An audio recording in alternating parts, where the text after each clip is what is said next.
तो solid state में सबसे पहले बेसिक हमें स्टार्टिंग करना पड़ेगा, सॉलिड के बारे में ही पढ़ना, सॉलिड क्या है, सॉलिड की क्या होती है प्रॉपर्टीज। तो सबसे पहले स्टार्टिंग करते हैं सॉलिड की डेफिनेशन से, जो कि हम लोग बचपन से पढ़ते आए हैं।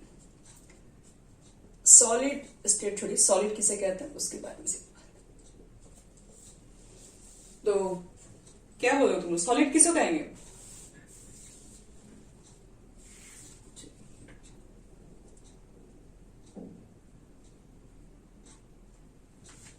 चलो बच्चों लोग, तुम लोग को बताना है सॉलिड की डेफिनेशन क्या होगी।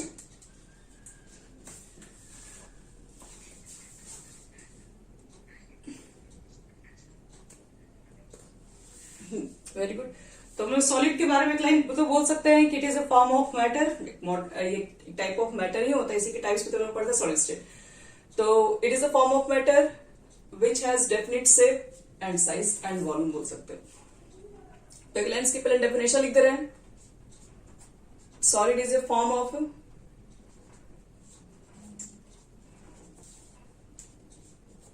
Matter which has definite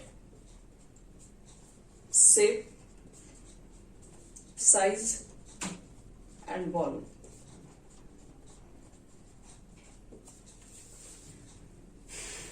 solid उसको कहते हैं जिसके पास, किसी भी मैटर के पास, कोई भी आपके पास चीजें है, उसके पास अगर डेफिनेट शेप, साइज, वॉल्यूम है तो वो आपके पास एक सॉलिड है।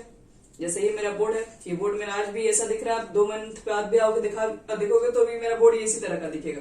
तो इसका मतलब है कि बोर्ड मेरे पास सॉलिड है, जिसका शेप, साइज, वॉल्यूम हमेशा क्या फिक्स है, शेप साइज चेंज नहीं हो रहा हो।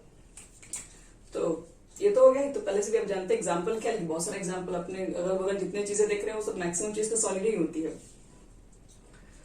तो हम लोग क्या करते हैं, उसके बाद में प्रॉपर्टीज पढ़ेंगे। प्रॉपर्टीज क्या होती है सॉलिड की, properties of solid.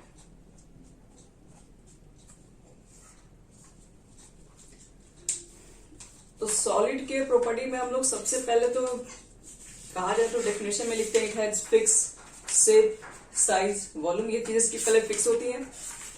High melting point, boiling points, तो जो चीजें हैं हम लिख दे रहे, सब लिख दे रहे हैं। हालांकि सब चीजें लोग पहले भी जानते हैं, लेकिन स्टार्टिंग है तो थोड़ा बहुत सब कुछ हम बता दे रहे हैं।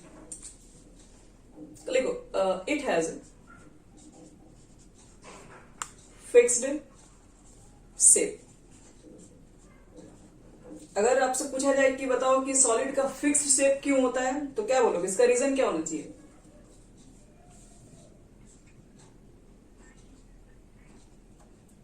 स्पेस। हाँ, इसके बारे में एक लाइन लिख के चले जा रहे हैं। हाँ, because the particles of solid,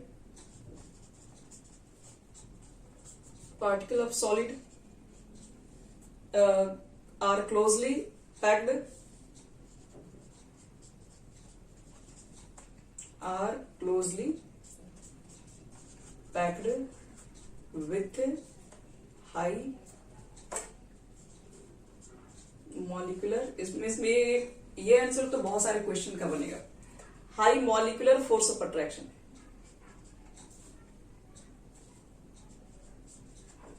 force of attraction. चलो पहली बार, it has fixed closely packed, PSCKD, closely packed with high molecular force of attraction। चलो ये तो हो गया इसका पहली प्रॉपर्टी, उसके साथ विथ एक्सप्लेनेशन क्यों होता है। सेकेंड हमारे पास है सॉलिड हैज फिक्स्ड वॉल्यूम। अब इसका रीजन क्या हो सकता है, सॉलिड का वॉल्यूम फिक्स क्यों होता है?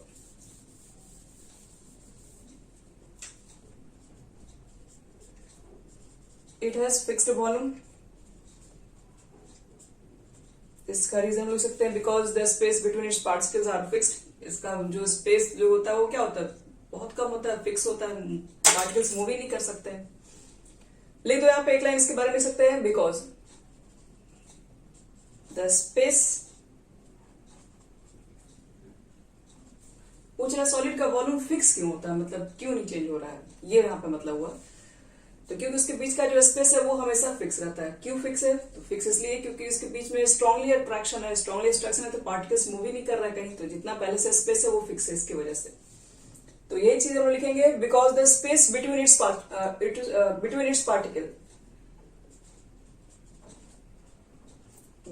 It's particle are fixed. Third हमारे पास है, सॉलिड की डेंसिटी क्या होती है? It is high density. अब रीजन बताइए क्यों हाई होती है?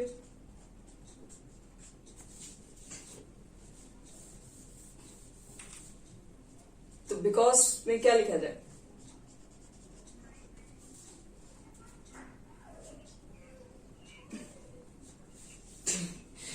डेंसिटी बटा मास बटा वॉल्यूम, यही ना।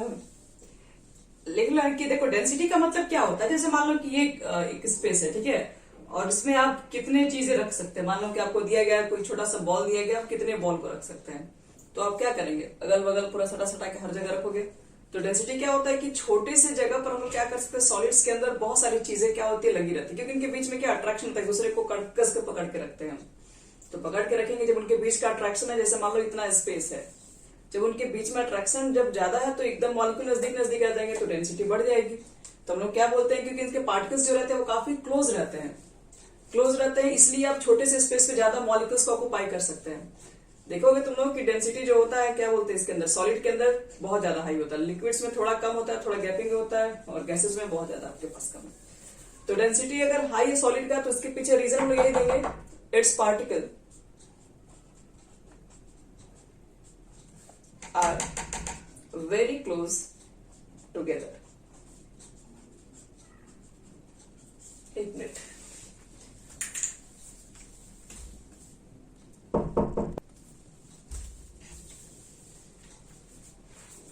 और कुछ सॉलिड के बारे में हम लोग तो पढ़ते हैं कि solid do not fill container completely. ये सब पढ़े हो सब 9th क्लास में, सब छोटे छोटे क्लासेस में था ये। सॉलिड कैन नॉट फ्लो हो सकता है, सॉलिड्स के बीच में फ्लो क्यों नहीं होता है, सॉलिड को हम ज्यादा कॉम्प्रेस नहीं कर सकते। तो 2-3 चीजें और हम लिख पाते हैं प्रॉपर्टीज। आप जनरली मतलब आप पढ़ रहे हो चैप्टर, तो कम से कम अब कोई पूछ दे कि प्रॉपर्टीज है सॉलिड क्या है, ये चीजें पढ़े आप छोटे क्लास में। एक्चुअली आपको यहाँ पे है नहीं पढ़ने के लिए, लेकिन फिर भी नॉलेज होना चाहिए सबके बारे में। तो हम क्या कर रहे हैं, प्रॉपर्टीज लिख दे रहे हैं। 3 तक हो गया हमारे पास, चौथा प्रॉपर्टीज लिख दो। Solid does not fill container completely.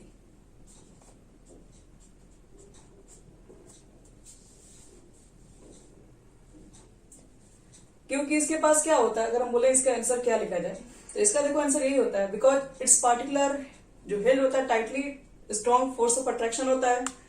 और ये क्या होता है कि कभी भी अगर मान लो कि हमें यहाँ पे कोई 2-4 चीजें अगर हम पुट कर दें कंटेनर के अंदर, तो इनके बीच में कुछ ना कुछ क्या होते हैं, होल रह ही जाएंगे। जैसे अगर आप 4 अगर मान लो बॉल रखोगे, तो बॉल रखोगे 4, तो क्या होंगे, ये तो आपस में मूव नहीं कर सकते ना, कोई छोटे पार्टिकल्स आके होते नहीं, बैठ नहीं जाएंगे यहाँ पे। तो इनके बीच के क्या होते हैं, होल क्रिएट हो ही जाते हैं इसके अंदर है। तो इसलिए हम लोग बोलेंगे कंप्लीटली आपका तो ये वाला होल तो खाली रहेगा ना। कहाँ, एक कंटेनर के अंदर आप कहाँ भरे? जैसे मान लो कि आपको दे दिया गया जो मिठाई का बॉक्स होता है, उसमें मान लो तुम लोग लड्डू गए खरीदने, लड्डू भरोगे तो कंप्लीटली वो नहीं ऑक्यूपाई करेगा, उसके बीच में कुछ ना कुछ होल्स रह ही जाएगा। तो होल्स पीछे रहने का यही कारण होता है, क्योंकि सॉलिड जो रहता है वो कंप्लीटली नहीं, कुछ सॉलिड्स के बीच में क्या होता है ना, 2-3 सॉलिड मॉलिक्यूल्स के बीच में कुछ ना कुछ होल्स होते हैं, गैपिंग होती है जब भी हम उसको पुट करते हैं। तो इसके वजह से उसको हम लोग कंप्लीटली फिल नहीं कर सकते उसके पार्टिकल्स के बीच में। 5वां लिख दो इसमें, सॉलिड डज नॉट फ्लो।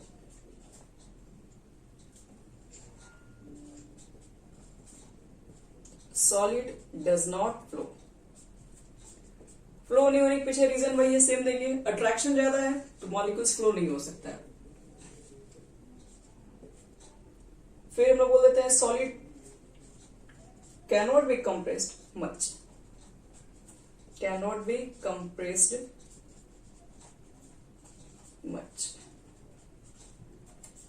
चलिए ठीक है, बाकी सब आप लोग हल्का फुल्का चीजें ऐसे भी बना सकते हैं। High melting point, boiling point, solids has high melting points and boiling points लिख दो। रीजन सबका सेम है बच्चे लोग, फोर्स ऑफ अट्रैक्शन है, तो ये सबका तो रीजन सेम ही बनेगा।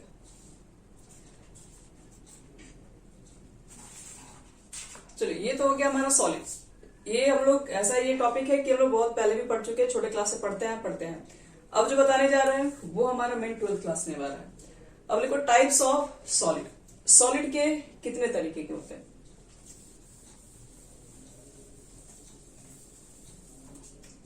कैरी करो बच्चों लोग, सब लोग यहां से। ये आपका नया टॉपिक है, types of solid.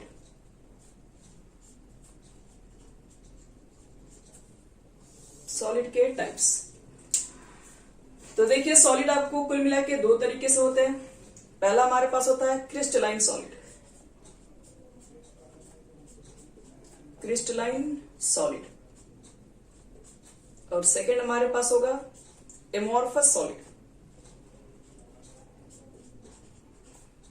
Amorphous solid. तो क्रिस्टलाइन सॉलिड क्या है, एमोर्फस सॉलिड क्या है, आओ चेक करते हैं। पहले बात करते हैं क्रिस्टलाइन सॉलिड क्या है, ठीक है, उसकी कुछ प्रॉपर्टीज दिखा देते हैं, फिर एमोर्फस बताएंगे और फिर दोनों के प्रॉपर्टी में कंपेयर भी बताएंगे। और ये क्वेश्चंस एग्जाम में, बोर्ड एग्जाम वगैरह में इससे राइज भी होता है यहीं से।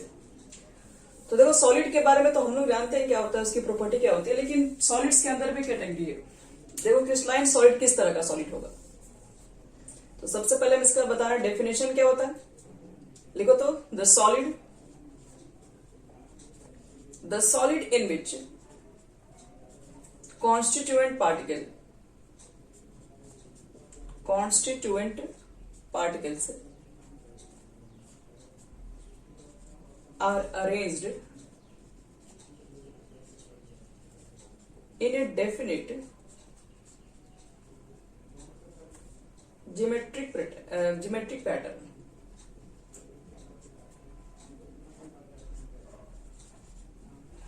या फिर इसको रेगुलर पैटर्न भी बोल सकते हो, regular pattern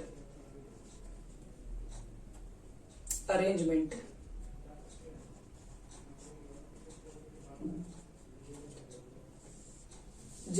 definite geometric pattern भी बोल सकते हैं, रेगुलर पैटर्न भी बोल सकते हो, या फिर पैटर्न की जगह पर आप अरेंजमेंट भी बोल सकते हैं, regular arrangement are called crystalline solid।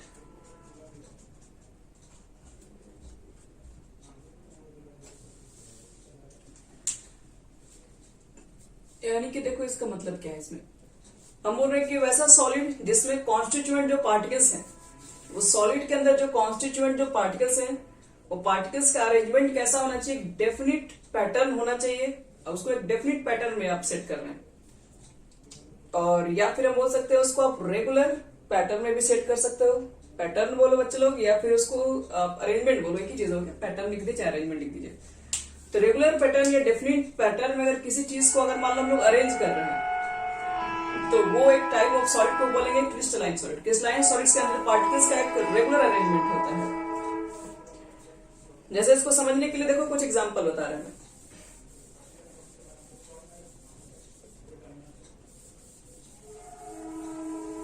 जैसे यहां देखो, जैसे मान लो कि मेरे पास कुछ एटम्स है, यहां पर मान लो ए एटम रखे गए, यहां पर मान लो बी एटम रखे गए, यहां पर मान लो ए एटम रखे गए, बी एटम रखे गए, बी एटम रखे गए, ए एटम रखे गए, ए एटम रखे गए, सॉरी बी एटम रखे गए, ए एटम रखे गए। यहाँ पे ए करो, बी करो, फिर यहाँ पे ए, फिर यहाँ पे आपका बी आ जाएगा। यहाँ पर ए है तो आप बी लिखिए,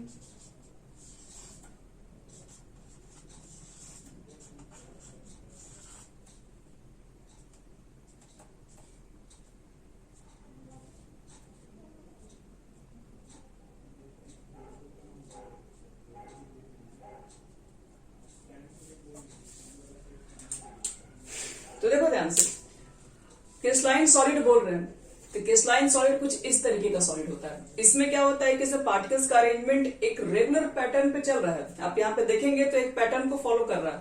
यहाँ पर हमेशा देखोगे कि ए के चारों तरफ बी है। यहाँ पर ए को उठा लो तो चारों तरफ आपके पास बी दिखेंगे। अगर आप बी को उठा लीजिए यहाँ पे कोई, तो आपको चारों तरफ इसके ए दिखेंगे। मतलब इसके चारों तरफ देख लो ए है, और ए के चारों तरफ आपको यहाँ से बी दिखाई पड़ेगी जो पैटर्न है। यानी ए बी पैटर्न पर रखा गया इसको है। ए के बाद जब भी है तो बी ही है, बी के बाद जब भी है तो ए ही है। तो इस तरह के पैटर्न को जिसमें कॉन्स्टिट्यूएंट पार्टिकल्स एक फिक्स पैटर्न पे चल रहे होंगे तो उसको लोग बोलते हैं क्रिस्टलाइन सॉलिड बोलते हैं। और सिर्फ ये जो ऑर्डर होता है ऐसा नहीं कि कुछ ही देर तक फॉलो होता है, ये लंबे समय तक फॉलो किया जाता है। हम लोग इसको बोलते हैं कि they possesses in long range order. मतलब ये जो हमारा ऑर्डर है ये सिर्फ यहीं तक नहीं, एक लंबे समय तक ये चीज को फॉलो करते चलेंगे हम लोग। ए के बाद बी होगा, बी के बाद, क्योंकि हम तो एक छोटा सा डेमो दिए। ऐसे सॉलिड देखोगे तो बहुत सारे आइटम से मिलकर बने हुए हैं, उसमें अगर क्रिस्टलाइन सॉलिड है तो उसका पैटर्न हमेशा एक रेगुलर पैटर्न पे होगा जो कि एक बहुत लंबे समय तक वही चीज को फॉलो करते रहेगा। इसमें हम एग्जाम्पल बता रहे हैं कि क्रिस्टलाइन सॉलिड के क्या क्या एग्जाम्पल हो सकते हैं, किस तरह के एग्जाम्पल में एक रेगुलर पैटर्न है। फॉर एग्जाम्पल लिखो,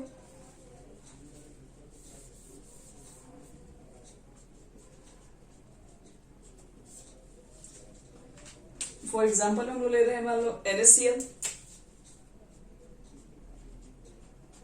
NaCl का जब आप स्ट्रक्चर बनाओगे तो एक Na के चारों तरफ Cl दिखाई पड़ेगा, Cl के चारों तरफ Na फिर से आपको दिखाई पड़ेगा।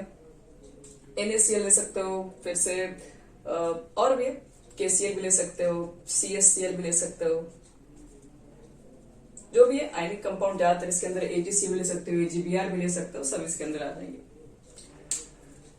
तो क्रिस्टलाइन सॉलिड आपके पास एक ऐसे सॉलिड्स होंगे जिसमें पैटर्न जो होगा एक डेफिनिट ऑर्डर में चल रहा होगा, ये जरूर ध्यान रखना। अब इसमें कुछ इसकी और भी प्रॉपर्टी बात करेंगे क्रिस्टलाइन सॉलिड और किस तरह के सॉलिड्स होते हैं।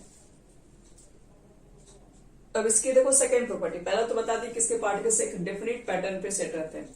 सेकंड इसके पास है दे हैव डेफिनिट यानी fixed melting points and boiling points.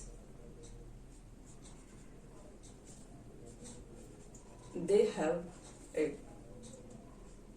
definite यानी हम इसको फिक्स्ड बोल सकते हैं। फिक्स्ड हम लिख दे रहे हैं यहाँ पर क्या, शेप लिख दे रहे हैं। इसका जो शेप होता है ये हमेशा क्या होता है, फिक्स होता है।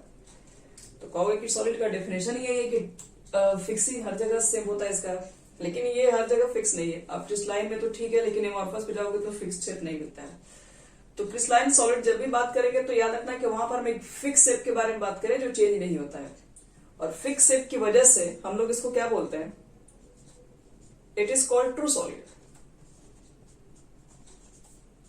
इसको हम लोग ट्रू सॉलिड के नाम से जानते हैं। ये ट्रू सॉलिड इसलिए क्योंकि इसका शेप हमेशा फिक्स है। आज आप देख के गए हैं इस तरह का मान लो कोई शेप है, कल उसको आओगे मार्केट में देखोगे वो चीजें उस फॉर्म में नहीं, कुछ और अगर फॉर्म ले तो वो आपका ट्रू सॉलिड नहीं है। ट्रू सॉलिड का मतलब उसका शेप साइज जो दिख रहा है वो ऑलवेज फिक्स रहता हो, तो वो आपका एक ट्रू सॉलिड कहलाता है। फिर हम लोग बोलते हैं this have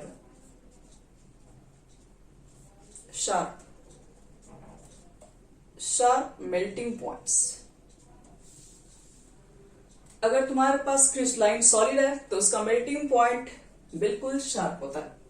sharp melting point का मतलब क्या होता है, शार्प मेल्टिंग पॉइंट का है कि आपके पास एक फिक्स टेम्परेचर रहेगा और उस फिक्स टेम्परेचर पे वो पूरा सॉलिड लिक्विड में मेल्ट हो जाएगा, वो एक फिक्स टेम्परेचर पे।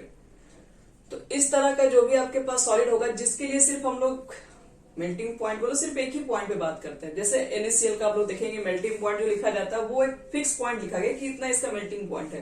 तो ये चीजें क्या है, वो सॉलिड्स के लिए है।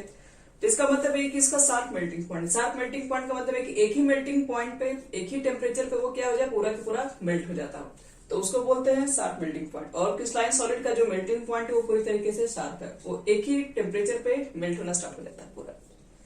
आप देखोगे ना प्लास्टिक वगैरह देखे हो, प्लास्टिक को जब तुम क्या करोगे, उसको जब हीट करोगे तो पहले तो वो बहुत ज्यादा टाइट होता है, पहले तो वो मुलायम होना स्टार्ट होगा, फिर धीरे धीरे धीरे धीरे क्या होगा, लिक्विड में कन्वर्ट होगा। और एक ही टेम्परेचर पे कन्वर्ट नहीं होता, उसको टाइम लगता है। तो वो सॉलिड हमारा क्रिस्टलाइन सॉलिड नहीं होगा।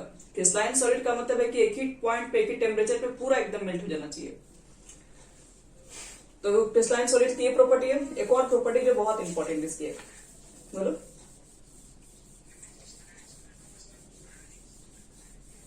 मैक्सिमम नहीं है, ऐसा नहीं है, मॉलिक्यूलर सॉलिड भी होते हैं, वो बताएंगे अभी। इसके हम लोग टाइप्स पढ़ेंगे ना, तो इसको भी 4 तरीके से डिफाइन किए हैं, मतलब उसको टाइप्स है इसके बहुत सारे एग्जांपल है। 4 टाइप्स में कम से कम तुमको मॉलिक्यूलर सॉलिड पढ़ोगे, मेटालिक सॉलिड्स पढ़ोगे, उसके अंदर कोवैलेंट सॉलिड पढ़ोगे, बहुत सारे टाइप्स हैं। अभी तुम सिंपल से एग्जांपल देके समझा रहे हैं। हाँ, एक और देखो, कौन सी प्रॉपर्टी हुई? 4 नंबर हुआ ना। 5वां देखो उसके बाद में। 5वां प्रॉपर्टी होता है कि it is an isotropic in nature.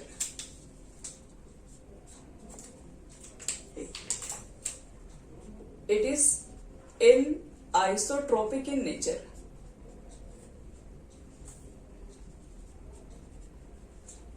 क्यों?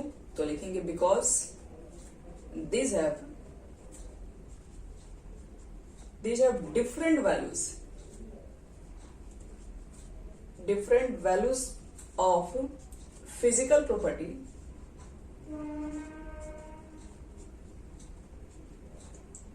in different direction.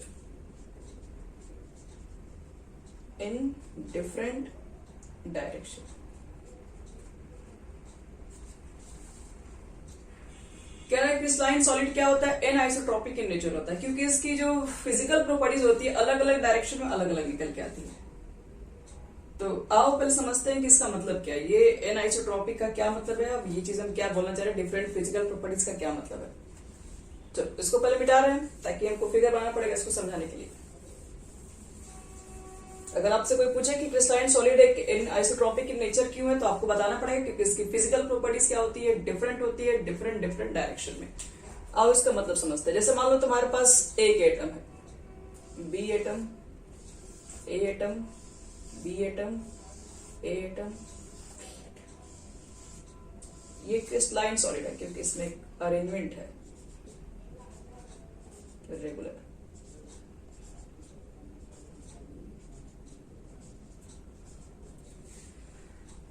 तो देखो ये हमारा क्रिस्टलाइन सॉलिड है क्योंकि यहाँ पार्टिकल्स का अरेंजमेंट क्या रेगुलर है। हम बोल रहे हैं कि एन आइसोट्रॉपिक इन नेचर है। रीजन देखो क्या है। जैसे मान लो तुम इस डायरेक्शन में जाओ, हम डिफरेंट डायरेक्शन में जाएंगे। मान लो मेरा इस डायरेक्शन में चलने का मन है। अगर अब इस डायरेक्शन के अकॉर्डिंग ले तो एटम्स क्या क्या मिलेंगे? ए बी, फिर वही ए के बाद फिर बी मिलेगा।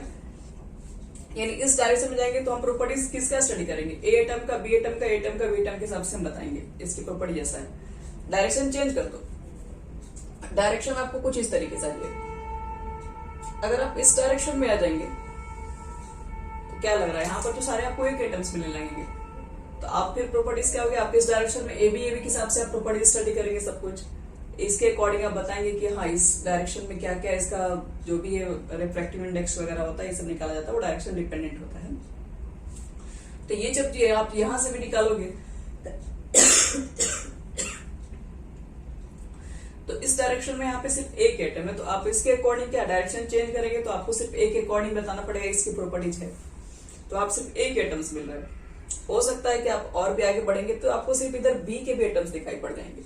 इस डायरेक्शन मूव करोगे, इधर से मूव करोगे तो बी ए के एटम्स दिखाई पड़ेंगे, ए बी के एटम्स दिखाई पड़ेंगे। तो किसी डायरेक्शन में ए के एटम्स है, किसी डायरेक्शन में बी के एटम्स है, किसी डायरेक्शन में ए बी के भी एटम्स है। तो इसका मतलब है कि हम डायरेक्शन चेंज करेंगे तो एटम्स चेंज हो रहे हैं। एटम्स चेंज हो रहे हैं तो क्या होती है? प्रॉपर्टीज चेंज होती है। जो भी डायरेक्शन डिपेंडेंट प्रॉपर्टीज होती है वो बहुत सारी चीजें क्या होती है? चेंज होने लगती है। तो हम लोग बोलते हैं उसको, उस प्रॉपर्टीज को बोलते हैं एन आइसोट्रॉपिक। शॉर्ट में एन आइसोट्रॉपिक का मतलब यही होता है कि अलग अलग डायरेक्शन में जाओ तो अलग अलग फिजिकल प्रॉपर्टीज मिलने लगती है। तो क्रिस्टलाइन सॉलिड याद रखना एन आइसोट्रॉपिक, आइसोट्रॉपिक नहीं एन आइसोट्रॉपिक। बहुत लोग कंफ्यूज भी हो जाते हैं।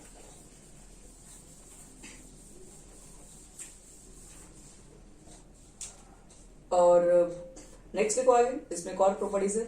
एक मिनट, हाँ कितना नंबर, कौन सा प्रॉपर्टी होगी? शायद 6 है शायद। लिखो तो दे अंडरगो क्लीन क्लेवेज।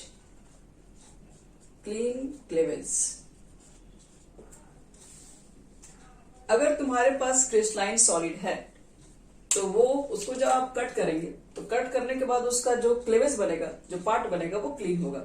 जैसे सिंपल हम बता रहे हैं, जैसे मान लो तुम लोग जो पोटैटो ले लो, आलू वगैरह ले लो, एक चाकू ले लो, उसको बीच से काट दो। बीच से काटने के बाद जो उसको आपको जो भी दिखेगा, जो उसका सरफेस दिखेगा वो क्या एकदम बिल्कुल आपको फ्रेश दिखेगा, एकदम क्लीन दिखेगा।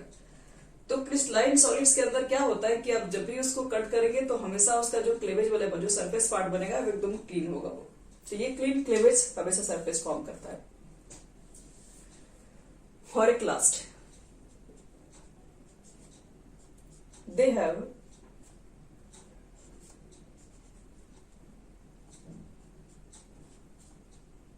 एक मिनट 60 तक शायद क्या था उसका, एक मिनट।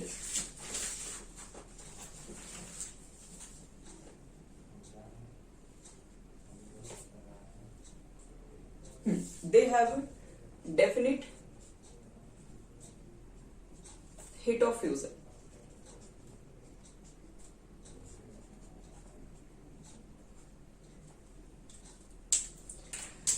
तो पहले हीट ऑफ फ्यूजन क्या है ये आप लोग पढ़े होंगे वो 11th क्लास में ही।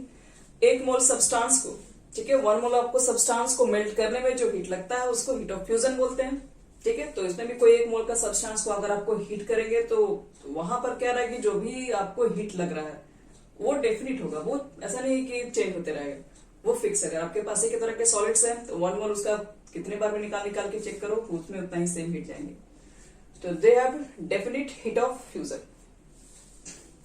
तो ये कुल मिला के क्रिस्टलाइन सॉलिड का हो गया प्रॉपर्टी। अब हमको ये चेक करना है कि ये क्रिस्टलाइन सॉलिड तो हो गया, एमॉर्फस सॉलिड फिर किस तरह का सॉलिड है। हम लोग जो सॉलिड जनरली जो पढ़े वो तो यही रहता है। एमॉर्फस सॉलिड आप लोग के लिए बिल्कुल नया है।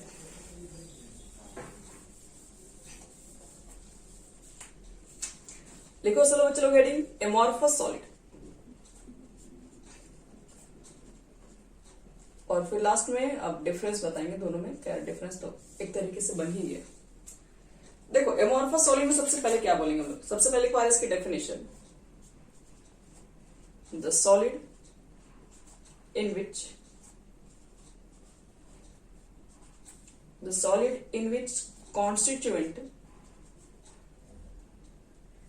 constituent particles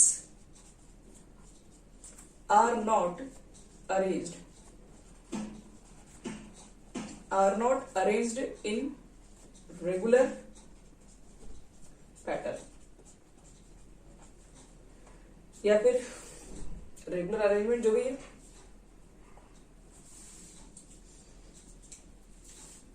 तो हम लोग बोल सकते हैं कि एक ऐसा सॉलिड जिसके पार्टिकल्स एक डेफिनिट पैटर्न पे नहीं है और एक डेफिनिट अरेंजमेंट पे नहीं हो, उसको हम लोग बोलते हैं क्या, उसको बोलते हैं हम लोग एमॉर्फस सॉलिड बोलते हैं। इसका क्या मतलब है, किसमें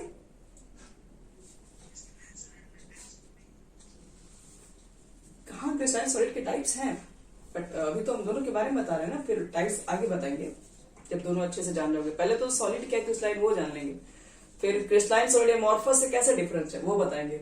उसके बाद हम लोग को आगे जो भी पढ़ना है ना वो सारा क्रिस्टलाइन सॉलिड ही पढ़ना है, एमॉर्फस नहीं पढ़ना है। यहां देखो इसमें क्या रहा है कि पार्टिकल्स का जो अरेंजमेंट होता है वो एक डेफिनेट ऑर्डर को फॉलो नहीं करता है।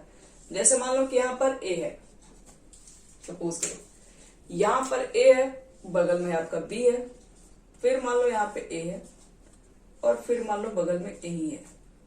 यहाँ पर मान लो बी है, यहाँ पर भी बी है, यहाँ पर ए है, यहाँ पर बी है, यहाँ पर ए है, बी है, बी है, ए है, ए है,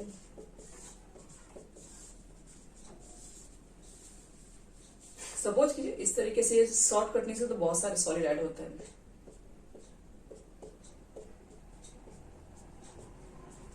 तो समझो इस ध्यान को, इस बात को हम बोल रहे हैं कि एक ऐसा सॉलिड जिसके पार्टिकल्स का अरेंजमेंट कहीं भी दिख रहा हो, मतलब कोई जरूरी नहीं कोई लाइन से नहीं लगा हुआ है, ए लगा हुआ है, बी लगा हुआ, कहीं ए है, कहीं बी है, किसी भी डायरेक्शन में घूमो कहीं भी है, कहीं भी है, मतलब जिससे पार्टिकल्स कोई फिक्स नहीं है, कहीं भी ए दिख रहा है और कहीं भी बी दिख रहा है। तो इस तरह के जो सॉलिड होंगे जिसमें पार्टिकल्स का कोई फिक्स अरेंजमेंट नहीं है, कहीं वो मूव कर सकते हैं, तो वो एक एमॉर्फस सॉलिड है। जैसे एक सिंपल सा एग्जांपल लोगे तुम लोग, तो जैसे मान लो कि जब भी स्कूल वगैरह में जब प्रेयर होता है तो एक लाइन में क्या, जब भी प्रेयर चलता है तब तक आप एक रेगुलर वहां पे अरेंजमेंट हो जाता है, एक बॉयज का कॉलम होता है, एक गर्ल्स का कॉलम, ऐसे करके हम लोग क्या करते हैं, तैयार करते हैं। तो वो एक क्या एक रेगुलर अरेंजमेंट की तरह काम कर रहे हैं। और वही जैसे मान लो कि जब प्रेयर की जब छुट्टी वगैरह हो जाए, घंटी वगैरह लग जाए, उसके बाद क्या होगा, उसके बाद जैसे बच्चे लोग जाएंगे तो वो एक डेफिनेट ऑर्डर को फॉलो करके नहीं जाएंगे।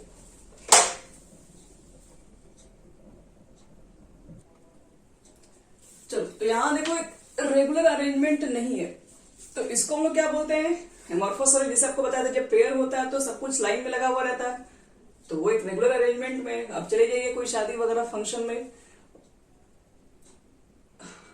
हाँ बोलो, शादी फंक्शन में जाके देखो, वहां पे जो प्लेट लेकर जो लोग खड़े रहते हैं उनका कोई लाइन से ऑर्डर नहीं रहता, कहीं भी घुस जाते हैं, किधर से भी पूरा देखोगे पूरा लोग इधर उधर बिखरे पड़े रहते हैं।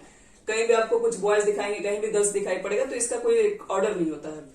तो हम लोग क्या बोलेंगे, ये ऑर्डर जो फिक्स नहीं है वो एक एमॉर्फस ऑर्डर है, जिसमें एक रेगुलर ऑर्डर हर जगह दिखता हो, उसको बोलते हैं आपके पास क्रिस्टलाइन सॉलिड है। एमॉर्फस में आप कहीं भी जाओ तो ए के एटम्स भी रहते हैं, बी के एटम्स भी प्रेजेंट मिलते हैं।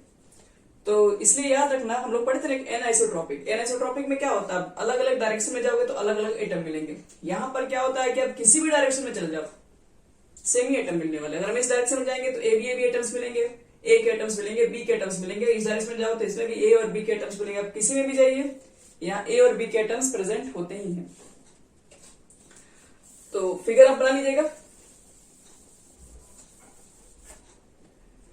और उसमें एक लाइन लिख देना, they possesses a short range order. They possesses a short range order. Short range order कहने का मतलब क्या है, जैसे मान लो कि आपका तो पार्टिकल, मतलब कभी कभी आपको पैटर्न दिखाई पड़ भी जाए, ए बी मान लो कुछ दिख ही गया अच्छे से पैटर्न, लेकिन वो भी बहुत लंबे समय तक फॉलो नहीं होगा, वो भी बहुत शॉर्ट रेंज तक फॉलो होगा। तो वही यहाँ बताया जा रहा है कि दे, हाँ बोलो बोलो, हाँ दे पोजेजेस, हाँ इज शॉर्ट रेंज ऑर्डर। फिर लिखो सेकंड में, फर्स्ट तो हमारा हो गया, सेकंड हमारे पास है दे हैव, थोड़ा सा हम लोग इस पर लिखेंगे क्योंकि कंप्लीट करना जल्दी। They have irregular, irregular shape. याद रखना बच्चे लोग, इसकी शेप और साइज क्या है, फिक्स ही नहीं है, फिक्स नहीं है।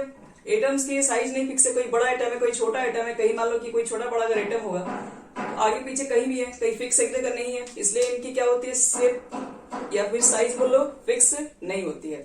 क्रिस्टलाइन सॉलिड्स के अंदर अरेंजमेंट एक ही जैसा है, इसलिए उसमें क्या होता है, शेप साइज बिल्कुल फिक्स रहता है। यहाँ पर पार्टिकल्स कहीं भी है कहीं भी है, तो एक अरेंजमेंट जो रहता है उनका रेगुलर नहीं रहता है, तो इसलिए हम लोग बोलते हैं कि दे हैव इरेगुलर शेप। और याद रखना एमॉर्फस सॉलिड को हम लोग बोलते हैं pseudo solid, it is pseudo solid. Amorphous solid एक स्यूडो सॉलिड है, और इसको हम लोग सुपर कूल्ड लिक्विड भी बोलते हैं, super cooled liquid. True solid का मतलब जो दिख रहा है वो जो हमेशा दिख रहा है वो ट्रू सॉलिड है।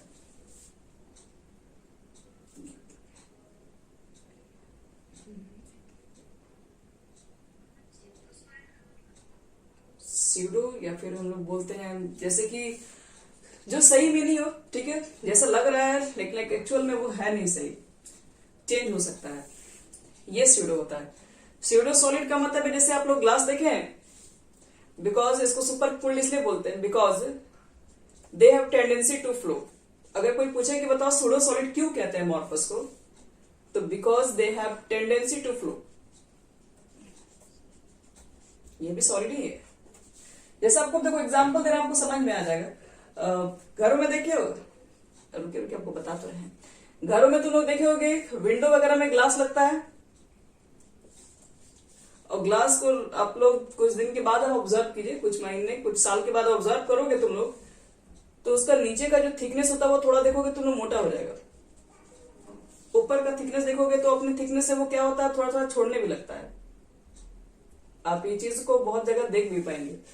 तो ऊपर से उसका थिकनेस मेजर करो, नीचे से थिकनेस मेजर करोगे तो तुमको समझ में आएगा कि नीचे वाला थिकनेस कहीं ज्यादा हैवी है, कहीं ज्यादा उसका थिकनेस ज्यादा है, ऊपर का थिकनेस जो होगा वो बहुत कम होगा।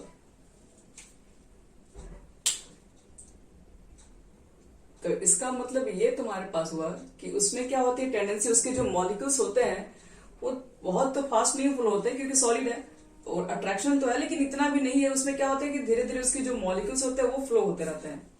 अगर इस चीज को ऑब्जर्व करना है तो घरों में जो ग्लास वगैरह है उसके बारे में भी देख सकते हो। अब बहुत समय से अगर कहीं एक शीशा लगा होगा बहुत समय से, तो आप उसके ऊपर जाके उसको ऑब्जर्व करना, वो देखोगे कि ऊपर से धीरे धीरे क्या होता है, कम होने लगता है, पतला होने लगता है, नीचे से उसका थिकनेस बढ़ जाता है। ग्लास वगैरह हो गया, रबर में भी इसके अंदर आता है। एग्जाम्पल में लिख लो, नहीं तो लिख लो, इसमें तुम्हारा ग्लास आता है, ग्लास हो गया आपके पास, रबर्स भी हो गया, और भी हमारे पास एग्जाम्पल्स होते हैं, चौक वगैरह भी होता है, उसको भी देखोगे तो उसका भी थिकनेस कम होने लगता है।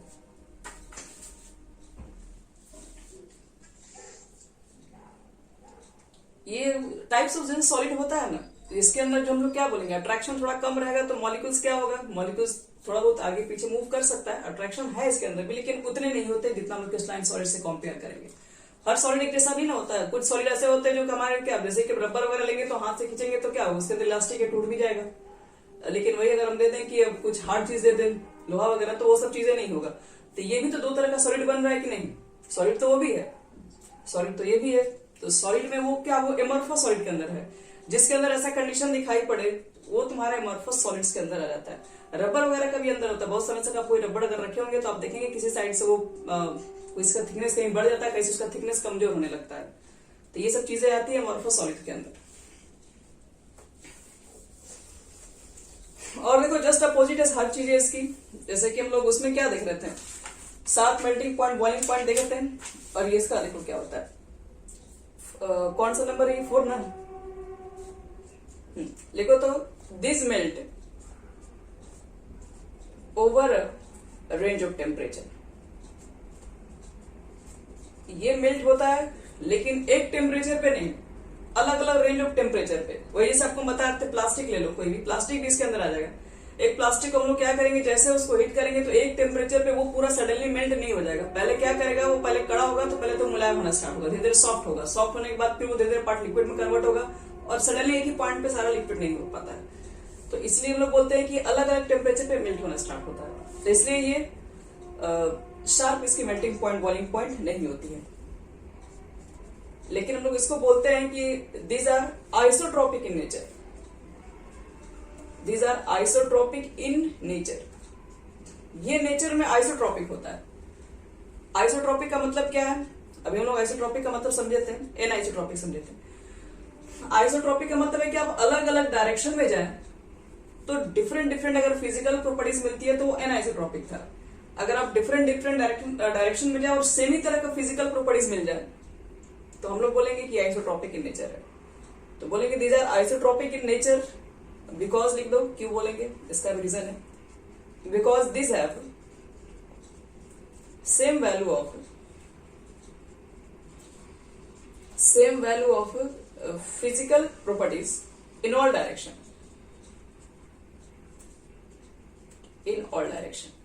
ये किसी भी डायरेक्शन में जाओ फिजिकल प्रॉपर्टी सेम मिलेगा। रीजन क्या है, क्योंकि हर डायरेक्शन में एक एटम, ये बी के एटम्स भी है, ऐसा नहीं है किसी डायरेक्शन में सिर्फ एक एटम्स मिलेंगे, दोनों तरह के एटम्स हर जगह जब प्रेजेंट ही है, तो कह सकते हैं कि इसकी प्रॉपर्टीज जो मिलेगी वो हर डायरेक्शन में सेम है, डायरेक्शन के हिसाब से काम करेंगे तब। अब देखो हम लोग पास क्या था नेक्स्ट, वहां पे क्लीन कट था, यहां पर देखिए इरेगुलर कट होता है, 5वां नंबर में लिखेंगे, दे अंडरगो 6 है, they undergo irregular cut and लिख देना। इरेगुलर कट का मतलब क्या है, इसको काटेंगे तो पूरी तरीके से अच्छे से नहीं कटेगा। ग्लास को आप काटने जाएंगे तो ग्लास आपको शार्प नहीं कटेगा, कहीं ऊपर नीचे कहीं फिक्स जैसा नहीं दिखता है, एक आलू जैसा शेप का तो नहीं कटेगा आपका। इसके एटम्स कहीं छोटे बड़े मिल जाएंगे तो कैसे होगा बताओ, एटम्स एक जैसा होगा तो शार्प कट जाएगा ना फिर, तो इसमें शार्प नहीं होते। एटम्स के अलग अलग जगह अलग अलग कहीं भी प्रेजेंट होते हैं, कहीं ज्यादा कहीं कम, कुछ भी हो सकते हैं, इसलिए यहां पर शार्प नहीं हो पाते। और लास्ट में हम लिखेंगे यहाँ पर हीट ऑफ फ्यूजन पे बात करेंगे, तो वहां पर डेफिनेट था हीट ऑफ फ्यूजन, यहाँ पर देख ही रहे हैं कि अलग अलग टेम्परेचर पे मेल्ट होता है, तो यहाँ पर लिखेंगे दे डू नॉट हैव, या डिफरेंट भी लिख सकते हो, डेफिनेट हीट ऑफ फ्यूजन। क्योंकि देखो बच्चे लोग, इसका 1 मोल लोगे तुम लोग, बताओ, मान लो तुम लोग इसका अगर 1 मोल लेके चलोगे तो 1 मोल में क्या हो सकता है, 1 मोल हो सकता है कि आपके ज्यादातर एक एटम्स मिले, बी के एटम्स कम मिल जाए, तो हो सकता है उस बार जब हीट ऑफ फ्यूजन निकालोगे तो कुछ और आ जाएगा। अगले बार आप जब लेंगे, मान लो इसमें वीक आइटम्स ज्यादा मिल गए, कभी अगले बार सेम मिल जाएंगे, तो यहाँ पर डिफरेंट आ जाएगा। आप 1 मोल लेके चलेंगे लेकिन वहां पर डिफरेंट कंडीशन दिखाई पड़ जाएंगे। तो इसलिए यहाँ पर डिफरेंट जो होते हैं हीट ऑफ फ्यूजन होते हैं, इसे बोलते हैं they do not have should क्या डेफिनेट हीट ऑफ फ्यूजन। तो याद रखना ये दोनों में आपको ये डिफरेंस है, डिफरेंस आपको अच्छे से इसको याद कर लेना है।